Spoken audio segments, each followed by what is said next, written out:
Hello दोस्तों, आप सभी को मेरा नमस्कार। मैं आज आपको कक्षा 11वीं का चैप्टर 7 आधुनिकीकरण के रास्ते पढ़ाने जा रही हूँ। तो इसमें हम 3 देशों की मुख्यतः बात करेंगे, चीन, जापान और कोरिया। चीन और जापान के बारे में हमें थोड़ा ज़्यादा पढ़ना है और कोरिया के बारे में छोटी सी कहानी है, वो भी हम जान लेंगे, पर इसमें विस्तार पूर्वक नहीं है। इसको जानने के लिए आपको बुक को पढ़ना होगा। तो हम कुछ इम्पॉर्टेंट तथ्य, स्मरणीय तथ्य की बात करने वाले हैं। चीन जो है वो एक काफ़ी विशालकाय द्वीप है, काफ़ी बड़ा द्वीप है।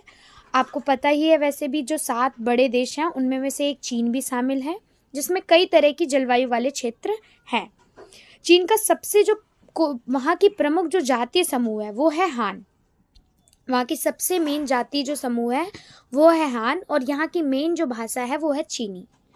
चीन के विपरीत जापान जो है वो एक द्वीप श्रृंखला है, यानी कि वो द्वीपों से बना हुआ देश है, जहाँ के 4 बड़े द्वीप समूह हैं। एक का नाम होन्शु, क्यूशु, शिकोकु और होकाइडो। 12वीं सदी की शुरुआत में जापान पर शोगुनों लोगों का शासन कायम हुआ, जो कि उसी टाइम के सैद्धांतिक रूप से राजा हुआ करते थे। पर 1603 और 1867 के बीच में 1603 और 1867 के बीच तक वहां पे तोकुगावा वंश के लोग शोगुन पद पर कायम थे। मेजी पुनर्स्थापना का अर्थ है प्रबुद्ध सरकार का गठन। इस मेजी पुनर्स्थापना का अर्थ होता है प्रबुद्ध सरकार का गठन। सन 1867 से 68 के दौरान जो मेजी वंश था उनका उदय हुआ, और देश में विद्यमान अलग अलग प्रकार का असंतोष मेजियों की पुनर्स्थापना का कारण बना था। जो लोगों के अंदर कुछ चीज़ों को लेकर जो एक मन में असंतोष था, उसी की वजह से मेजियों की पुनर्स्थापना हुई। वही एक मेन कारण, मुख्य कारण था। सम्राट मेजी जो थे उनको एदो लाया गया, और एदो को राजधानी बनाकर इसका नाम टोक्यो रखा गया।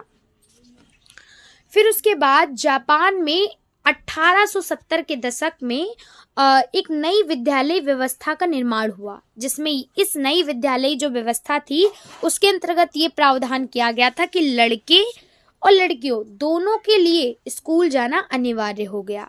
किताबों के जरिए लोगों को माता पिता के प्रति आदर करना, अपने देश के प्रति वफादारी रखना और अच्छे नागरिक बनने का पाठ पढ़ाया जाने लग गया। तो वहाँ पे बहुत ज़्यादा लोगों को देश के प्रति ईमानदार, देश के प्रति राष्ट्रवाद की भावना भी पनपी, और काफ़ी हद तक बहुत सारे लोग वहाँ पे स्कूल तक उनकी पहुँच हो गई थी, और लड़के और लड़की दोनों के लिए अनिवार्य था। ये डाइट जो थी वो जापानी संसद का वहाँ की नाम था, और ये जर्मन विचारधारा पर ही आधारित थी। इस डाइट का नाम ही, ये जो जापानी जो संसद थी इसका नाम जो था वो जर्मन विचारधारा पर ही आधारित था। वहाँ के एक व्यक्ति थे जिनका नाम है फुकुजावा युकिची। ये मेजी काल के बहुत ही मेन बुद्धिजीवियों में से एक थे। उनका कहना था कि जापान को अपने में से एशिया को निकाल फेंक देना चाहिए। अब एशिया को निकाल फेंक देना चाहिए, इसका मतलब ये नहीं है कि एशिया को जापान को वो एशिया को निकाल कर फेंक देना चाहिए। इसका मतलब ये नहीं है कि कोई एशिया है उसके अंदर वो एशिया को निकाल के फेंक देगा। इसका मतलब ये है कि एशिया के जो भी तौर तरीके हैं, रहन सहन है, जो भी उनकी विचारधारा है, उस सोच को, उस तौर तरीके, इन सब चीज़ों को निकाल कर फेंक देना चाहिए। ऐसा किसने कहा था? फुकुजावा युकिची ने। धन्यवाद। अब अगले और स्मरणीय बिंदु को जानने के लिए अगली वीडियो में पार्ट 2 में मिलेंगे हम। धन्यवाद।